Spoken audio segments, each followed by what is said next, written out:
So we're back on the SportsMax Zone and we're heading to the track for this segment as we continue our build-up to Saturday's staging of Jamaica's Mouttet Mile, the richest horse race in the English-speaking Caribbean. On Tuesday's show, we heard from trainers Anthony Nunes and Jason DaCosta. They were talking about Tuesday's post-position draw. Now let's get the thoughts of another trainer, Gary Sabrati, who is quite optimistic about the chances of his two entries. Malibu, draw number 4. She has the speed to come out of the hole there and get herself in a good position early. Atomica, it doesn't matter the draw. I think once she gets out and she'll get going, and then you will see what happens with her down the road. But, I'm pretty pleased with the draw. Yeah, so Desert of Malibu considered, well, is the morning line favorite, and Atomica is a 2-time horse of the year. So Gary Sabrati has a strong hand going into this $250,000 stakes event. Let's shift our focus now from the entries to zoom in on the waves the US $250,000 event has made in just 3 years. The interest surrounding the Mouttet Mile leading to an international television broadcast deal with New York Racing Association, that's NYRA, and Fox Sports. And joining us now on set to discuss the details are the outstanding Fox broadcaster, Acacia Clement, and she's been visiting Jamaica for the first time. And on Zoom, we'll be talking with Michael Kane, who is the racing analyst and broadcaster at the Supreme Ventures Limited Racing broadcast at Caymanas Park. Acacia, welcome to the SportsMax studios, and welcome to Jamaica for the first time. We'll talk to Michael Kane in just a moment. But how excited are you for the Mouttet Mile on Saturday? Thank you. I'm very excited. I'm thrilled to be here. Like you said, it's my first time in Jamaica, and everybody has been so welcoming.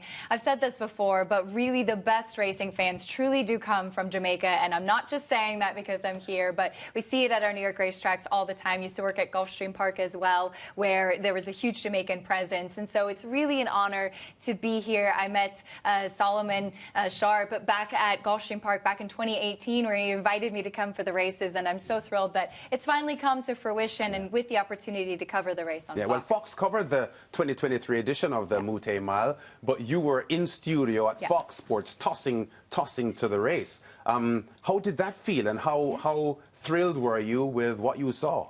Well, it was really exciting. It's a big day on Saturday for us in New York as well. It's the Cigar Mile. It's really the last big stakes day in New York of the year. There's 4 graded stakes on the program. So last year I was in New York covering Cigar Mile Day, but got a chance to be on the desk, like you said, tossing to the Mouttet Mile. So it was really exciting to have the opportunity to see it, especially as we got to a chance to see Rohan Crichton and Rough Entry winning last year. Rohan, of course, represented by 2 again this year, but I'm even more happy to be able to be here in person as well. And Andy Serling will be here again. Okay, well, we're going to ask you a little about the race when we get Michael Kane in, when he begins his discussion. But have you been able to study the form of the horses? And 2 days out, can you say who your favorite is, or you're not ready to disclose that? It's tough, and like you said, I mean, Desert of Malibu is the morning line favorite, and yet her stablemate is the 2-time horse of the year. So it just goes to show you what a competitive race it is. There's also quite a bit of speed as well. I think Desert of Malibu is a really talented horse. I got to meet her at the track the other day and snuggle on her, which was really exciting. Very intrigued by a horse like Barnaby coming in for Anthony Nunes, as he's one that should be coming from off of it a little bit. Should be a lot of horses forwardly placed. Yeah, you just said something about snuggling on the horse. I know that you have an intimate relationship with horses for your Racing for Home, which is an aftercare thoroughbred racing organization that you chair. Yes, absolutely. And thank you for asking about that. Yeah, back in 2011, my parents and I started Racing for Home, dedicated to finding homes and new careers for horses after they're done racing. So it's been incredibly rewarding. We have about 15 in the program right now. We've really worked a lot over the last few years to continue to grow it. And these horses give us so much on the racetrack that it's such an honor to be able to make sure that they have good homes when their job is done.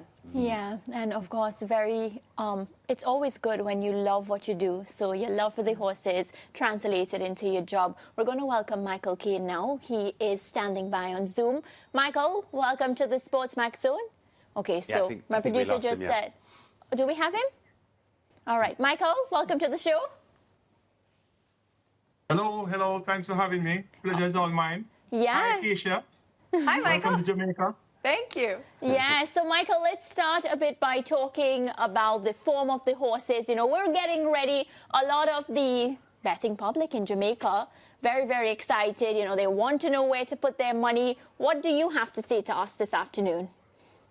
Well, this is as easy as the most wide open grade one event that I've seen in many years, and that's a great deal contributed to the unknown quantities that we have coming from overseas.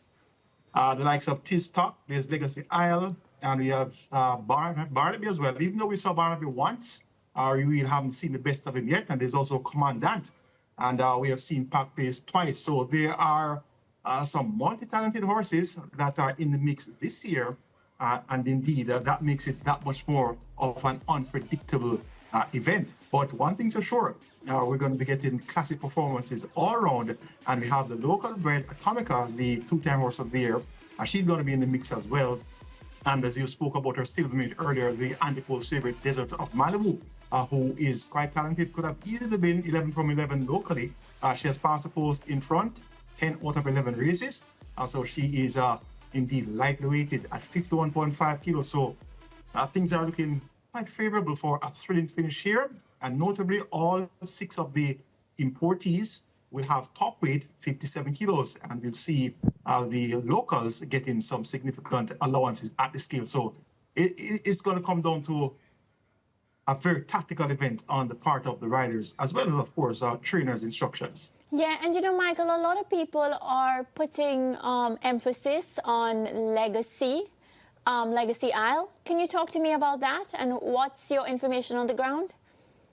Well, this one is a multiple stakes winner overseas, has earned over $100,000 and he is quite versatile. He has pace. He can also stalk from mid-pack and can also run on from behind.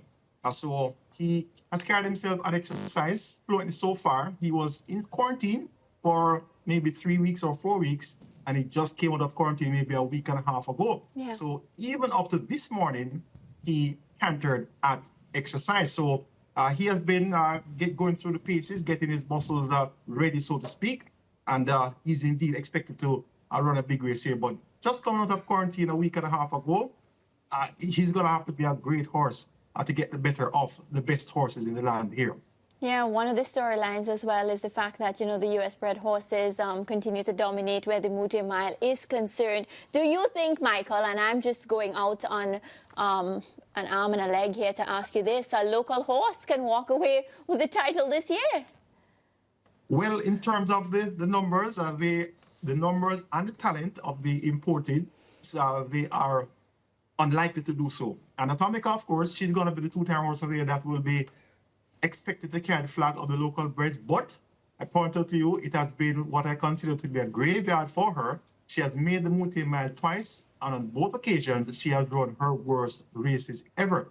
And this is going to be the third attempt at the Mouttet Mile, and I suspect that things may not be as favorable for her as it has been in the Mouttet Mile on 2 prior occasions, given the ultra-talented lineup that is in place for the Mouttet Mile. So it's looking likely that we're going to have an importee that's going to be winning the race again. The inaugural one was owned by Excessive Force, bred in the USA, and last year's renewal won by Rough Entry, also bred in the USA. So the US-bred horses have been dominant so far, and the dominance looks likely to continue. Yeah, a very significant comment there coming from you, Michael Kane, because you're one of the biggest Atomica fans that I've ever met. And you've placed her at 6-1 in the morning line in the racebook odds, which you are responsible for. I see that you have Desert of Malibu as a marginal morning line favorite over Legacy Isle.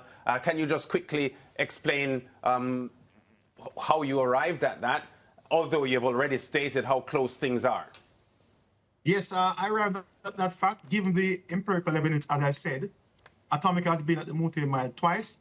In her first year at the Mouttet Mile, she was a 3-year-old, of course. She won the Triple Crown Series. She also won the Jamaica Cup. And she flopped in the Mouttet Mile on her first attempt. The next attempt, I gave her the excuse, the avenue of excuses, saying that, yes, she had a Triple Crown Series, which consists of a 2,400-meter derby, a 10 furlong or 2,000-meter St. Leger, and an 8 furlong Guinness, and she also had the 9.5 furlong Jamaica Cup. Well, as a 4-year-old, she didn't have a Triple Crown Series to compete in. Of course, the derby of 2,400 meters, the ledge of 10 furlongs, and she had an easier season going into the second attempt in the Mouttet Mile. Of course, she went into the Jamaica Cup, which was 3 weeks before the Mouttet Mile, and she flopped again.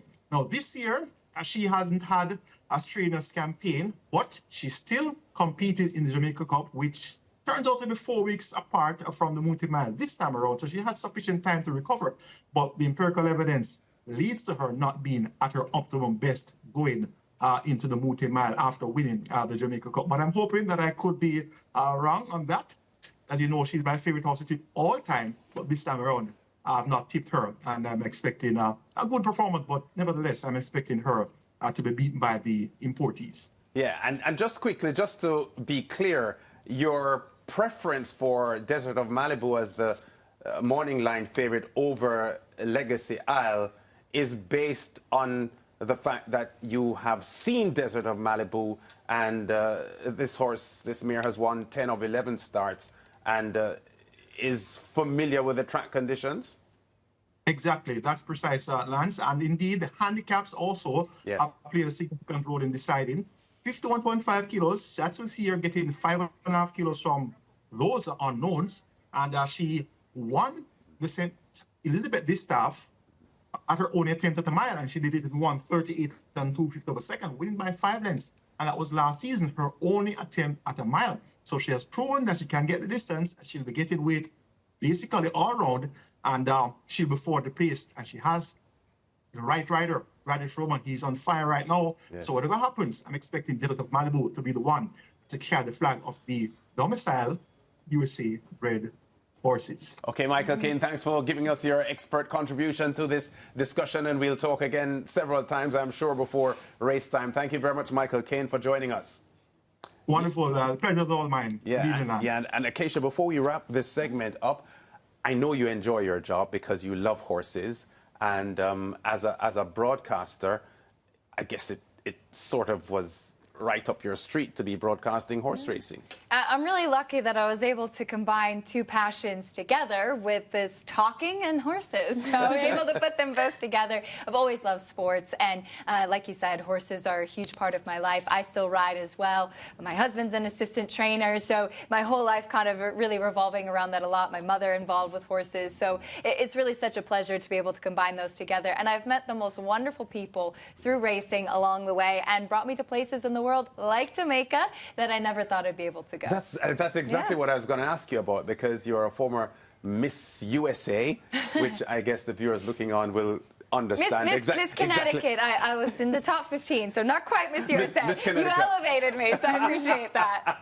Yeah, but the opportunity that your job has given you to travel and see new places and meet new people, I guess would be one of the pluses of this job. It's so true. I was in Dubai this year for the Dubai World Cup races. I'm in Jamaica now. I've been to Hong Kong. I've been to Royal Ascot as well, all over the U.S. We just had the Breeders' Cup World Championships in America, the biggest race weekend for us, which is out in California this year. And I get to cover racing in New York. Being in Saratoga in the summer is unlike anything else. All right, Acacia, really great having you in Jamaica and on the SportsMax Zone. We look forward to seeing you on Saturday at Caymanas Park, where the $250,000 US Mouttet Mile will be the headline event. Of course, there's a Chairman's Plate as well as the Bruce on the Loose Trophy event as secondary features on the card. But it's going to be great on Saturday, I can tell you. We'll have another segment on Friday looking ahead to the Mouttet Mile. We have a break coming up now, and we'll be back with more on the SportsMax Zone. Maybe we'll be at the track.